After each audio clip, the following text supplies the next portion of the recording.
Good morning. I am Ferris Christine Watkins, the great niece of the Reverend Dr. Martin Luther King Jr. My uncle had a dream, a special dream, one of nonviolence and a beloved community. 50 years ago this August, he spoke about his dream on the steps of the Lincoln Memorial in Washington, D.C. My generation, one of young leaders, shares that dream and will work to make sure it becomes a reality. I present to you, I Have a Dream.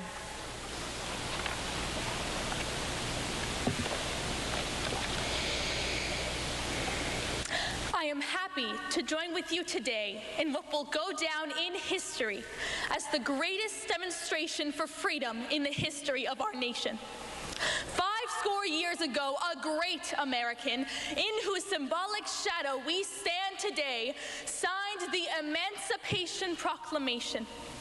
This momentous decree came as a great beacon light of hope to the millions of Negro slaves who had been seared in the flames of withering injustice. It came as a joyous daybreak to end the long night of their captivity. But 100 years later, the Negro still is not free. 100 years later, the life of the Negro is still sadly crippled by the manacles of segregation and the chains of discrimination. 100 years later, the Negro lives on a lonely island of poverty in the midst of a vast ocean of material prosperity. 100 years later, the Negro is still languishing in the corners of American society and finds himself in exile in his own land. So, we have come here today to dramatize a shameful condition.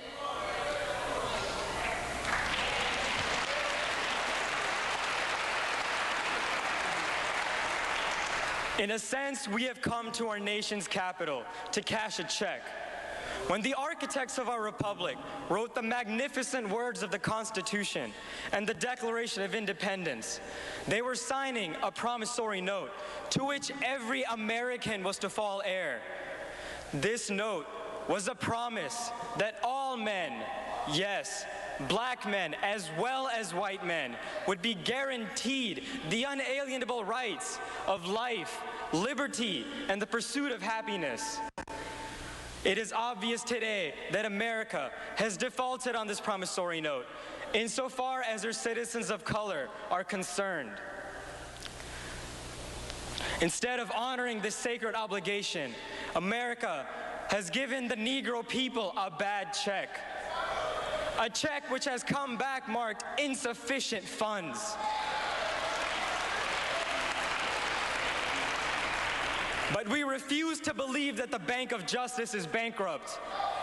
We refuse to believe that there are insufficient funds in the great vaults of opportunity in this nation. So we have come to cash this check.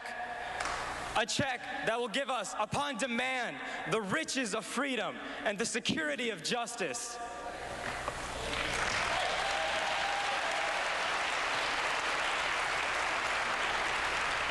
We have also come to this hallowed spot to remind America of the fierce urgency of now. This is no time to engage in the luxury of cooling off or to take the tranquilizing drug of gradualism. Now is the time to make real the promises of democracy. Now is the time to lift our nation from the quicksands of racial injustice to the solid rock of brotherhood. Now is the time to make real the promises of democracy for all of God's children. It would be fatal for our nation to overlook the urgency of the moment.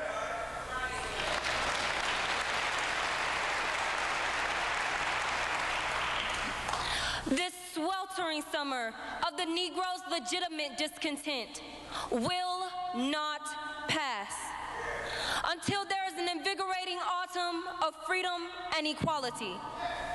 1963 is not an end, but a beginning. Those who hope that the Negro needed to blow off steam and will now be content will have a rude awakening if this nation returns to business as usual.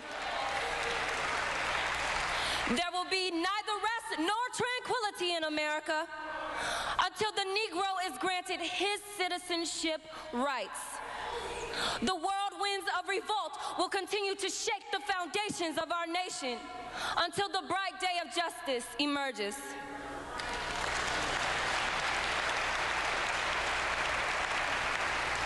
But there is something that I must say to my people who stand on the warm threshold which leads into the palace of justice.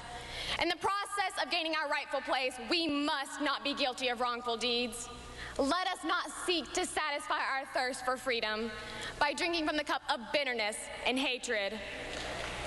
We must forever conduct our struggle on the high planes of dignity and discipline. We must not allow our creative protest to degenerate into physical violence. Again and again, we must rise to the majestic heights of meeting physical force with soul force. The marvelous new militancy which has engulfed the Negro community must not lead us to a distrust of all white people.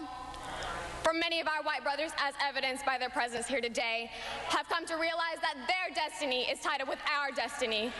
They have come to realize that their freedom is inextricably bound to our freedom. We cannot walk alone.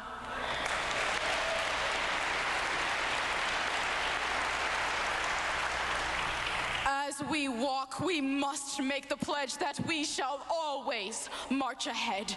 We cannot turn back. There are those who are asking the devotees of civil rights, when will you be satisfied? We can never be satisfied as long as the Negro is the victim of the unspeakable horrors of police brutality. We can never be satisfied as long as our bodies, heavy with the fatigue of travel, cannot gain lodging in the motels of the highways and the hotels of the cities. We cannot be satisfied as long as the Negro's basic mobility is from a smaller ghetto to a larger one.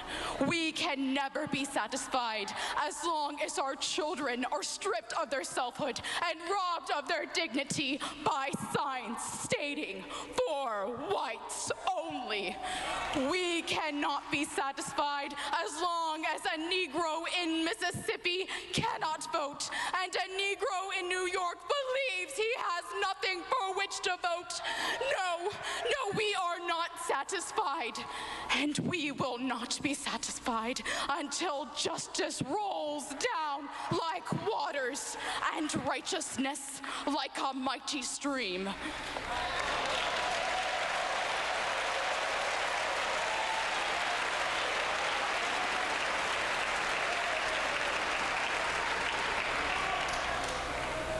I am not unmindful that some of you have come here out of great trials and tribulations.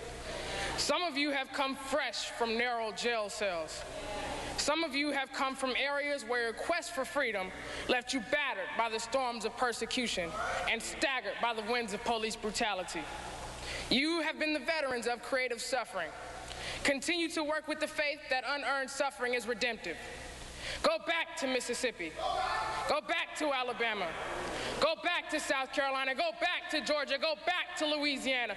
Go back to the slums and ghettos of our northern cities, knowing that somehow this situation can and will be changed. Let us not wallow in the valley of despair.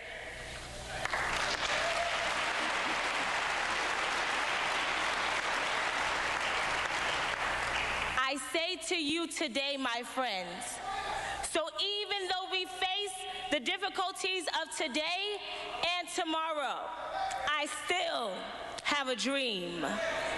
It is a dream deeply rooted in the American dream. I have a dream that one day this nation will rise up and live out the true meaning of its creed. We hold these truths to be self-evident, that all men are created equal. I have a dream that one day on the red hills of Georgia, the sons of former slaves and the sons of former slave owners will be able to sit sit down together at the table of brotherhood. I have a dream that one day even the state of Mississippi, a state sweltering with the heat of injustice, sweltering with the heat of oppression, will be transformed into an oasis of freedom and justice.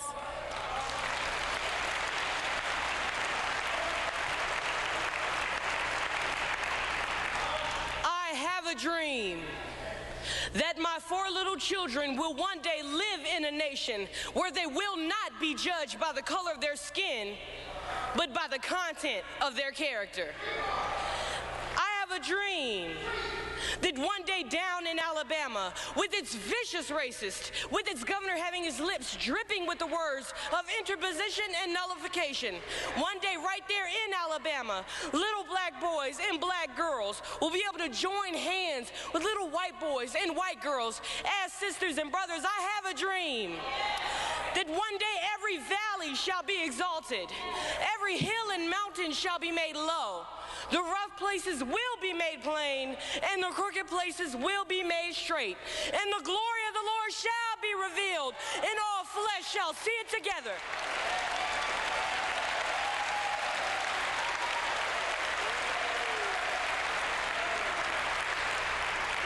This is our hope.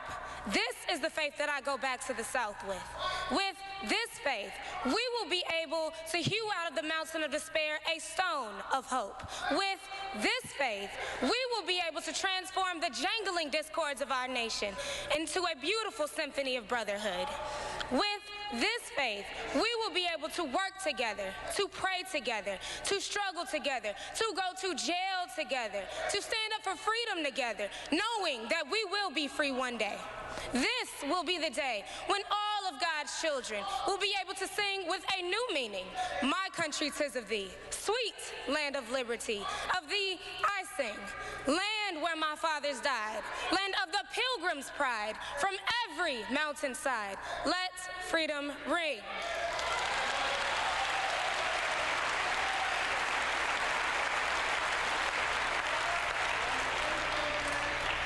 And if America is to be a great nation, this must become true. So let freedom ring from the prodigious hilltops of New Hampshire. Let freedom ring from the mighty mountains of New York. Let freedom ring from the heightening Alleghenies of Pennsylvania. Let freedom ring from the snow-capped Rockies of Colorado. Let freedom ring from the curvaceous slopes of California.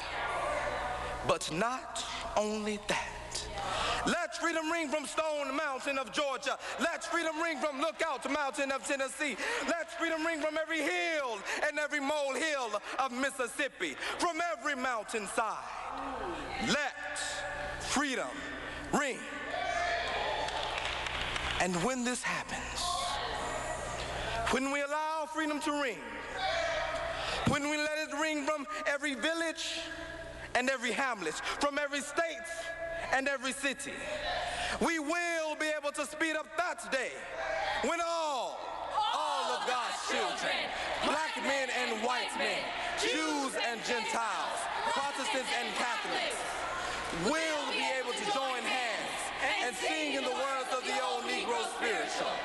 Free at last, free at last, thank God Almighty, we are free at last.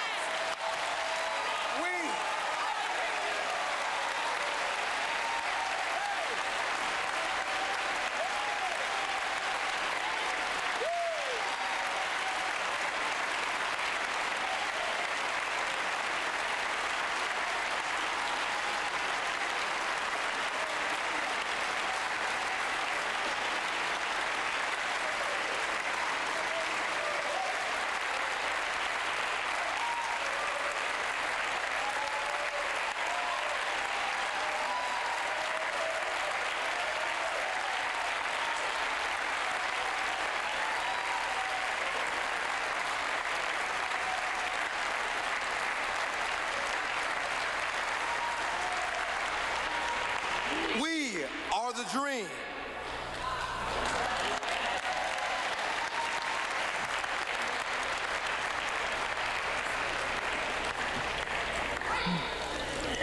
Thank you. Our young people were just excellent.